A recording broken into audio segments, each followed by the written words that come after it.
Good morning, students. Today we are going to start the topic galvanometer.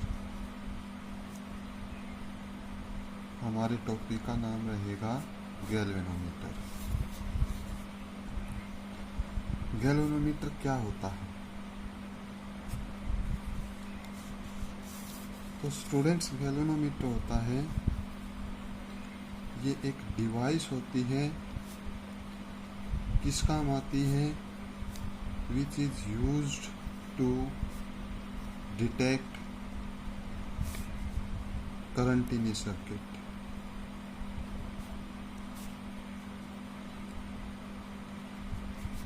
एक circuit के अंदर current flow हो रहा है या नहीं हो रहा, वहां पर हम क्या लगाते हैं?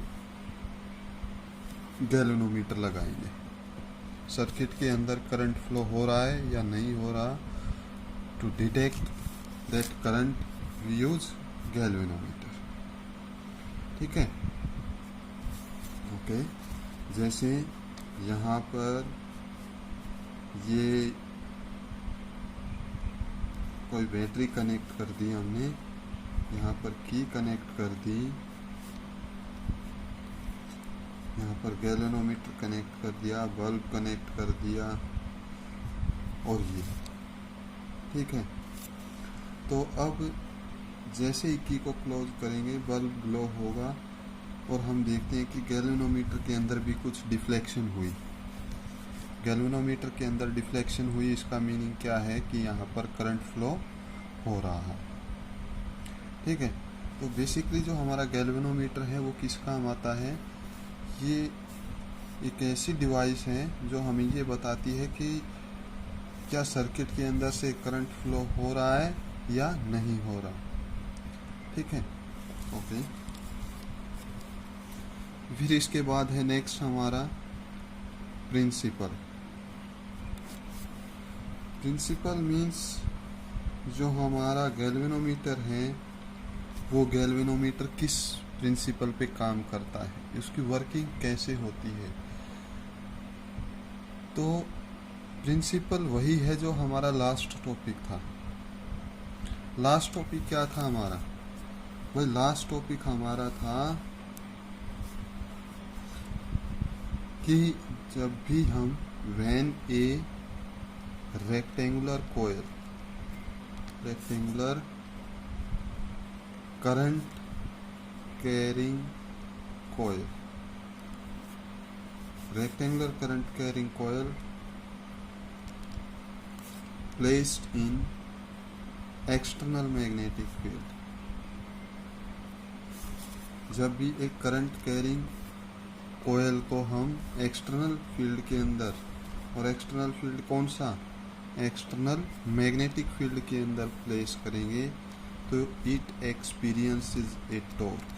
इसके ऊपर क्या होगा? एक टॉर्क लगेगा. It experiences A torque. ठीक है, ओके स्टूडेंट्स.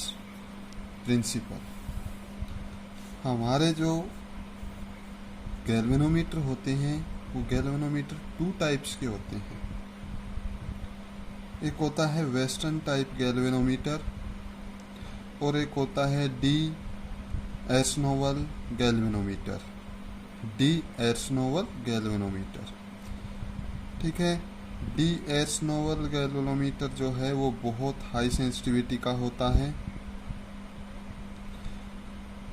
और जो वेस्टर्न गैल्वेनोमीटर है ये इसकी सेंसिटिविटी थोड़ी ही कम होती है. ठीक है, दोनों में प्रिंसिपल सेम रहेगा. तो हमारा जो क्लास 12th के अंदर है वो वेस्टर्न टाइप गैल्वेनोमीटर है. That's not so much important, but पता होना चाहिए. 2 तरह के गैल्वेनोमीटर होते हैं. Types of galvanometer, types of galvanometer. तो टाइप में से फर्स्ट कौन सा है? D'Arsonval galvanometer. ठीक है. हाई सेंसिटिव,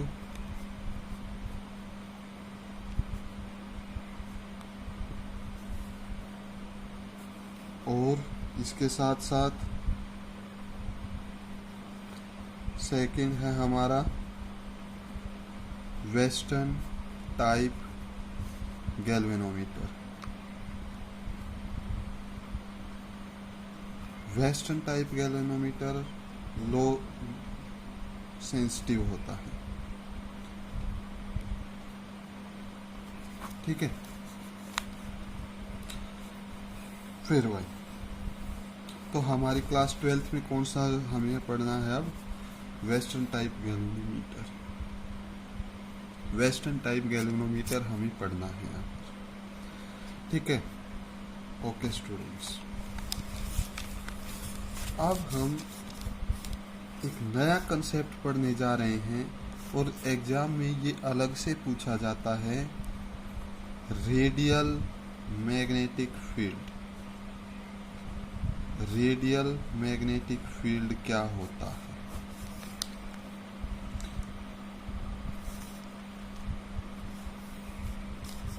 टॉपिक क्या है हमारा? Concept of radial magnetic field. हम इसको यूज करने वाले हैं भाई। कहाँ यूज करेंगे? हम इसी वेस्टर्न टाइप गैल्वेनोमीटर में इस टॉपिक को यूज करने वाले हैं, ठीक है। देखो रेडियल मैग्नेटिक फील्ड क्या होता है? रेडियल मैग्नेटिक फील्ड के अंदर हम दो मैग्नेट लेते हैं, two magnets of concave shape. Concave shape की मैग्नेट ली हम, two magnets of concave shape. Concave shape की मैग्नेट ली,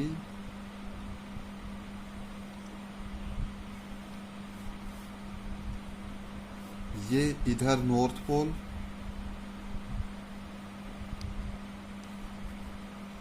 ये इधर क्या हो जाएगा? साउथ पोल हो जाएगा, ठीक है।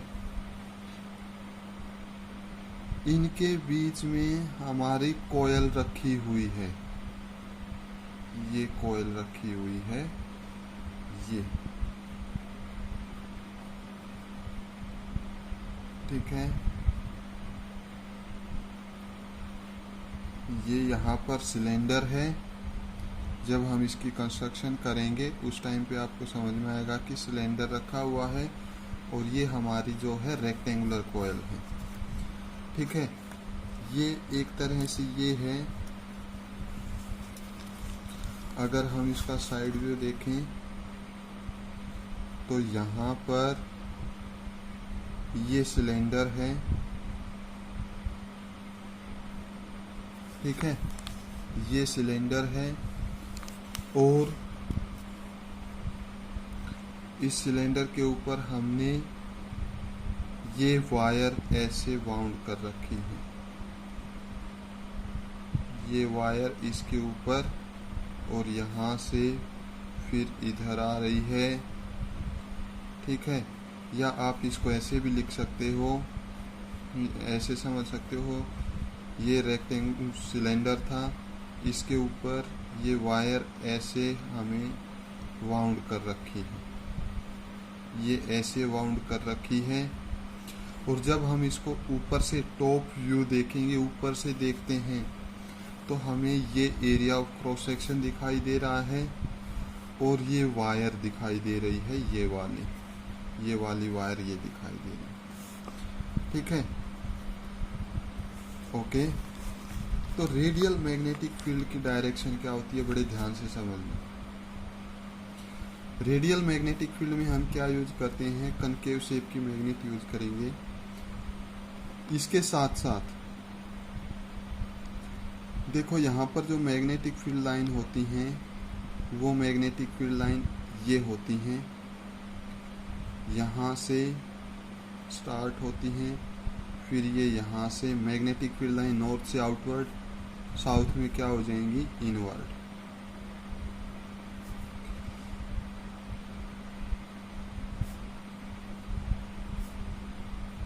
ये इस तरह से मैग्नेटिक फील्ड लाइंस होती हैं। ये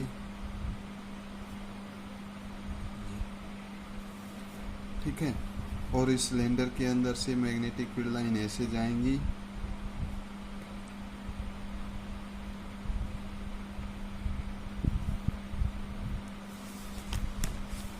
अब स्टूडेंट्स ये रेडियल मैग्नेटिक फील्ड हुआ। ये रेडियल मैग्नेटिक फील्ड क्या करता है? रेडियल मैग्नेटिक फील्ड का सबसे पहला फंक्शन है, इट प्रोवाइड्स मैक्सिमम टॉर्क। ये हमें क्या प्रोवाइड करता है? मैक्सिमम टॉर्क प्रोवाइड करेगा। स्टूडेंट्स टॉर्क का क्या फार्मूला था? Torque is equal to NIBA sin theta, where N is number of turns, I is current, B is magnetic field, A is area और sin theta is angle between magnetic field and area normal। ये magnetic field की direction है और ये हमारा area बनेगा। ठीक है, ये इस तरह से है स्टूडेंट्स, ये हमारा सिलेंडर है। ठीक है, इस सिलेंडर के ऊपर अगर हम ये वायर लपेटें, ये यहाँ से ऐसे तार आएगी इधर से, ये नीचे से फिर ऐसे, ये ऐसे, ये ऐसे, हमने इसको ऊपर लपेट दिया तो हमें टॉप से अगर जब देखेंगे तो हमें ये पोर्शन दिखाई देता है, ये सर्कुलर रीजन जो कि हमने इसको यहाँ बना रखा है और ये वायर यहाँ पर ऐसे हो जाएगी। ठीक है, तो यहाँ पर जो B और A है ये क्या हो जाएगा? एंगल बिटवीन जो थीटा है ये क्या हो जाएगा? Theta is angle between B and A। B is magnetic field, A is area normal. देखो स्टूडेंट्स, अगर यहाँ पर हम torque is equal to NIBA sine theta use करें, कोस थीटा यूज करें, ये कब होगा? ये होगा जब एंगल किस किस के बीच में दे रखा है? Angle between area and magnetic field, plane of coil और मैग्नेटिक फील्ड के बीच में। ये कॉइल का प्लेन है और ये मैग्नेटिक फील्ड। ठीक है, और साइन थीटा कब यूज करेंगे? जब हमारे पास क्या है? Area normal. आपने पढ़ा है एरिया हमेशा, एरिया का नॉर्मल हमेशा उसके परपेंडिकुलर होगा। ये एरिया नॉर्मल हो जाएगा। ठीक है, ये हमारा एरिया है। तो हम यहाँ पर कोई भी आप जो चाहो वो फार्मूला यूज कर सकते हो स्टूडेंट्स। तो हम यहाँ पर यूज करने वाले हैं torque is equal to NIBA sine theta,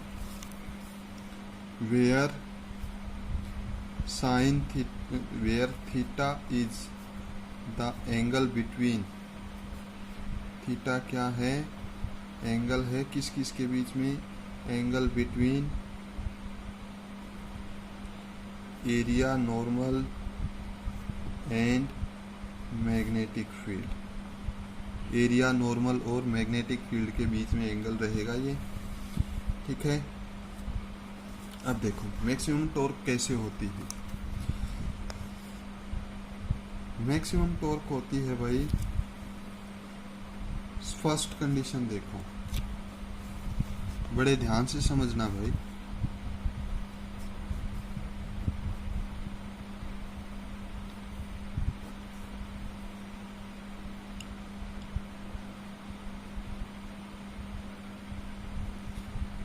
ये मैग्नेटिक फील्ड लाइंस हैं नॉर्थ से साउथ, ये नॉर्मल हो गया। Angle between magnetic field and area normal is 90। बनेगा या नहीं बनेगा? 90 बना। ठीक है, टॉर्क क्या होता है? NIBA साइन 90, साइन थीटा होता है। साइन थीटा कितना हो जाएगा? साइन 90। तो टॉर्क इज NIBA। और ये साइन 90 क्या होता है, मैक्सिमम होता है, तो हमारी टॉर्क भी क्या रहेगी, मैक्सिमम।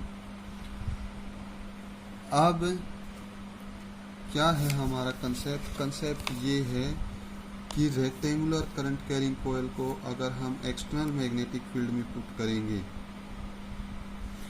तो उसके ऊपर टॉर्क लगेगा। ठीक है, तो अब ये जो कोयल थी हमारी, ये कोयल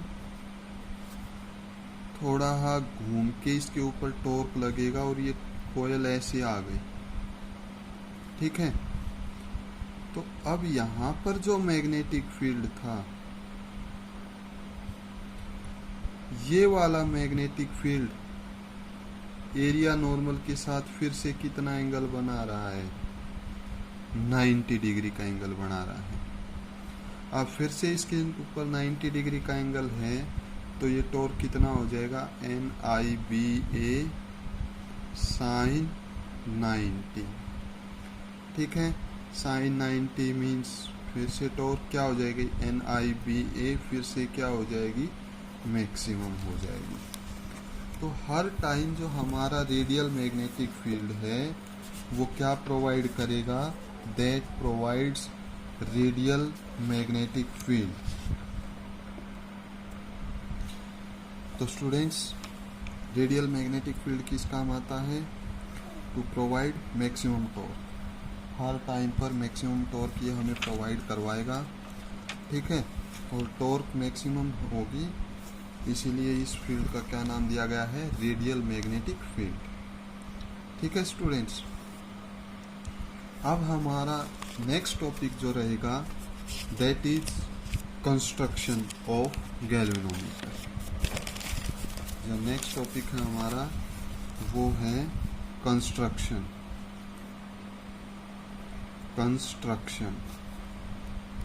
हम ये जो गैल्वेनोमीटर है, गैल्वेनोमीटर को कैसे बनाएंगे।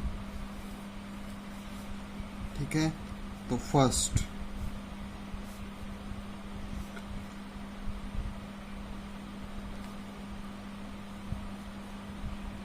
it consists of a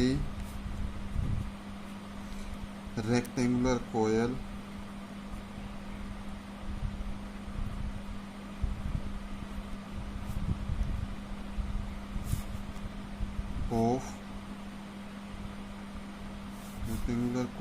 consists of insulated copper wire wound on a non-metallic frame।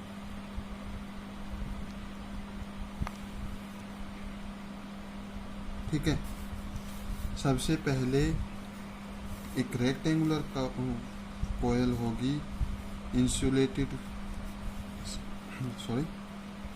सबसे पहले एक रेक्टेंगुलर कोयल लेंगे। ठीक है, और उसके ऊपर क्या हम वाउंड करेंगे, कॉपर वायर वाउंड करेंगे। ठीक है, कॉपर वायर हम वाउंड करेंगे। ये हमारे पास एक सिलेंड्रिकल पोर्शन होगा।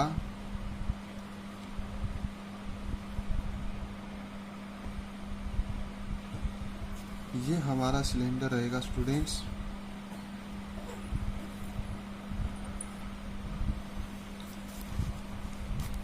Soft iron cylinder.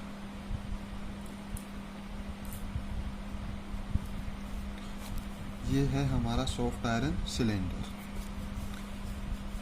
वाई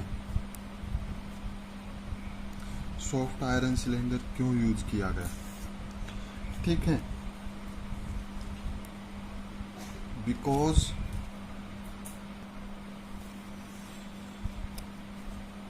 क्यों यूज करते हैं भाई? Because of high permeability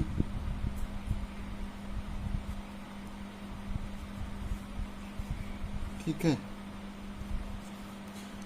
soft iron cylinder की परमिएबिलिटी कैसी होगी? हाई परमिएबिलिटी होगी। and it increases the sensitivity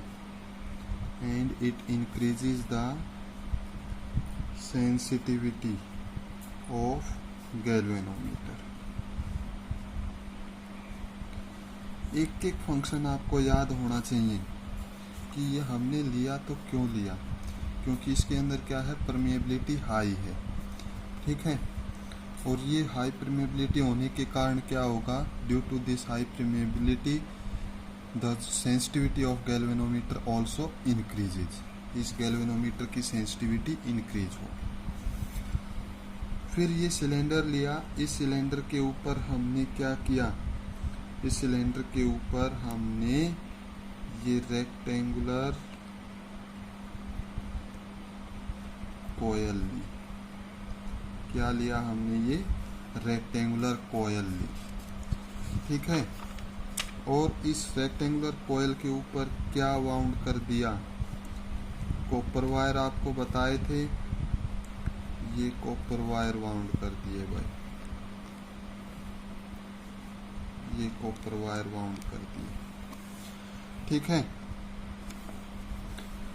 ये कंप्लीट हमने क्या किया, इस कंप्लीट को हमने बेरिंग्स में फिट कर दिया। किस में फिट किया है, two ends of the axle of this frame are pivoted between bearings। ये भाई किसके अंदर कुछ हमने रख दिया, इसको बेरिंग्स के अंदर रख दिया। बेरिंग्स के अंदर क्यों रखा है भाई, बेरिंग के अंदर इसलिए रखा है ताकि ये रोटेट करे, ठीक है।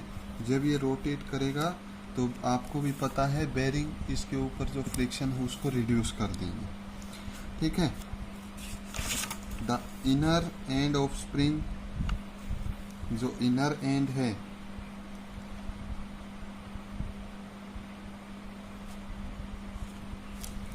ये इनर एंड है और ये आउटर एंड है।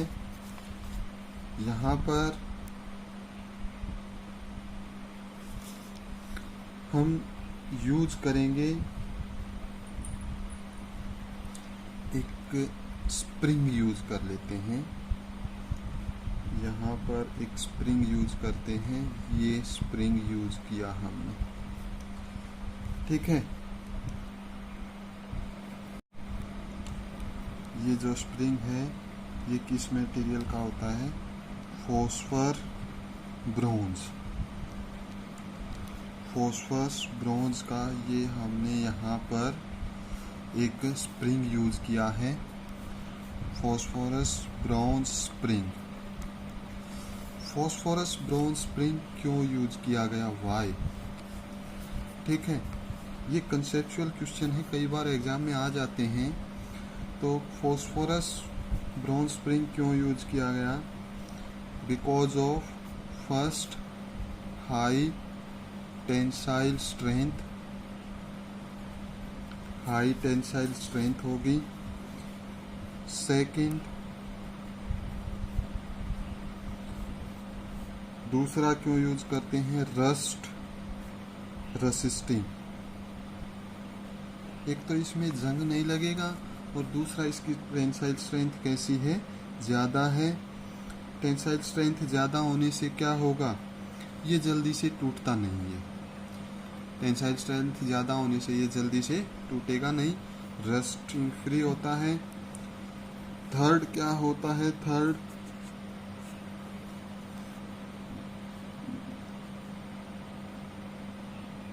Small restoring torque per unit.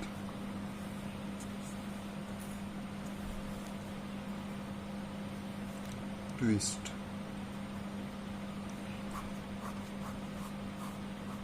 ये small restoring torque per unit twist, इसका मीनिंग है भाई जब ये घूमेगा, ठीक है। जब ये घूमेगा तो उस टाइम पे स्प्रिंग टाइट होता जाएगा और इसके अंदर जो रिस्टोरिंग टॉर्क लगेगी वो टॉर्क कैसी होगी, बहुत कम होगी। अब इसके बाद यहाँ से हम एक नीडल ले लेते हैं और ये नीडल आपने देखी होगी लैब वगैरह के अंदर, या आपकी जो वोल्टेज वगैरह होती हैं ये 0 रीडिंग पर होती है। जैसे ही ये कॉइल रोटेट करती है इसके अंदर डिफ्लेक्शन आएगा, ये डिफ्लेक्शन यहाँ पर, ये डिफ्लेक्शन यहाँ पर, ये डिफ्लेक्शन यहाँ पर। अगर ज़्यादा करंट है तो ये ज़्यादा रोटेशन होगी, क्योंकि हमारी जो टॉर्क है वो किसके ऊपर डिपेंड करेगी, IAB साइन थीटा n के ऊपर। ठीक है, IAB साइन थीटा। अगर हम ज़्यादा करंट करेंगे, ज़्यादा करंट अप्लाई करेंगे तो यहाँ पर टॉर्क ज़्यादा लगेगी, और टॉर्क ज़्यादा लगेगी तो हमारी नीडल के अंदर डिफ्लेक्शन क्या आएगी, ज़्यादा आएगी। ठीक है, ये फॉस्फोरस ब्रिंग, ये जो हमने फॉस्फोरस ब्रोंज स्प्रिंग यूज़ किया है, ये क्या करेगा, ये भाई हमारी जो ये नीडल है, ये नीडल यहाँ से जब यहाँ पहुँचेगी तो ये टाइट होना स्टार्ट हो जाएगा, टाइट होना स्टार्ट। ठीक है, और थोड़ा करंट ज़्यादा आएगा तो ये यहाँ पर आ जाएगी, और ज़्यादा करंट आएगा तो यहाँ पर आएगा, और ज़्यादा करंट आएगा तो यहाँ पर आएगा। ठीक है, तो जैसे जैसे ये कोयल रोटेट करेगी, ठीक है, एक मिनट स्टूडेंट्स, ये हमारी रेक्टेंगुलर कोयल है। तो ये रेक्टेंगुलर कोयल जब ऐसे घूमेगी, ये इस तरह से जब घूमेगी, ठीक है, तो ये जो हमारा स्प्रिंग है ये टाइट होता जाएगा, ये टाइट होता जाएगा। अब ये स्प्रिंग टाइट हुआ, ये यहाँ से यहाँ आया, स्प्रिंग में टाइटनेस आएगी। ठीक है, इसमें ट्विस्ट प्रोड्यूस हो, ट्विस्ट आएगा, ये यहाँ पर जाएगा, ये और ज़्यादा टाइट हो जाएगा, फिर यहाँ जाएगा और ज़्यादा टाइट होगा, यहाँ ज़्यादा। जैसे ही हम करंट को बंद करते हैं, जैसे ही करंट को बंद करेंगे टॉर्क कितनी हो जाएगी, 0। तो ये जो हमारा स्प्रिंग है ये वापस यहाँ से क्या करेगा, अपनी जगह पर आएगा, ये यहाँ से यहाँ आएगा, ये स्प्रिंग लूज होना स्टार्ट होगा, और जब ये स्प्रिंग लूज होगा तो जो हमारी नीडल है, ये नीडल यहाँ से वापस आते आते आते आते और अपनी ओरिजिनल लोकेशन कहाँ पर आ जाएगी, ये 0 के ऊपर आ जाएगी। ठीक है, और ये किसके अंदर प्लेस किया गया है, कनकेव शेप के अंदर। किसके अंदर पुट किया गया है, ये कनकेव शेप मैग्नेट के अंदर। कनकेव शेप मैग्नेट क्यों यूज की गई है, because of radial magnetic field, because of radial magnetic field. ठीक है, और इस कंप्लीट को हम एक चैम्बर के अंदर रखते हैं ताकि एक्सटर्नल इफेक्ट्स इसके ऊपर ना आए। एक्सटर्नल इफेक्ट कैसे हों, एक्सटर्नल इफेक्ट जैसे एयर वगैरह इसको ज़्यादा डिस्टरबेंस, इसके अंदर ज़्यादा डिस्टरबेंस क्रिएट ना करे।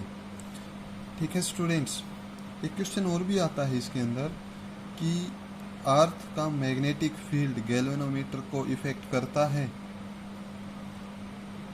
तो यहाँ पर आंसर ये रहेगा कि अर्थ के मैग्नेटिक फील्ड की वैल्यू बहुत कम होती है as compare to this radial magnetic field.